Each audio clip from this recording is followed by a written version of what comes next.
বিয়ে কি শুধু একটা অনুষ্ঠান, নাকি জীবনের সবচেয়ে গুরুত্বপূর্ণ সিদ্ধান্ত? বিয়েতে সত্যিকারের সৌন্দর্য তখনই আসে যখন সম্পর্ক বর্ষার মতো ধৈর্যশীল হয়, শীতের মতো উষ্ণতা দেয়, বসন্তের মতো সৌরভ ছড়ায়, আর শরতের মতো প্রশান্তি আনে। এভাবে একসঙ্গে গড়ে ওঠে এক অনন্য বন্ধন। সুখী দাম্পত্য মানে ঝামেলা নেই এমনও নয়, বরং ঝামেলার পরেও একসঙ্গে থাকার ইচ্ছাটাই প্রধান।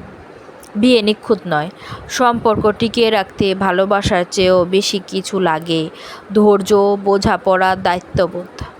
বিয়ে মানে ঝামেলা নাকি মুক্তি? বিয়ে সেই স্বাধীনতা যেখানে আপনি নিজের আসল রূপ খুঁজে পাবেন, সেই সম্পর্ক যেখানে আপনার দুর্বলতা নিয়ে ভয় পাওয়ার দরকার নেই, কারণ একজন হয়তো আপনাকে বলবে, তোমার অপূর্ণতাগুলো এখন আমাদের। জীবন একটা গল্প, যেখানে কিছু পথ চলা যায় আর কিছু পথে সঙ্গী দরকার। বিয়ে মানে সেই সঙ্গীকে খুঁজে পাওয়া যার সঙ্গে পাহাড়ে চড়বেন, সমুদ্র দেখবেন, হেরে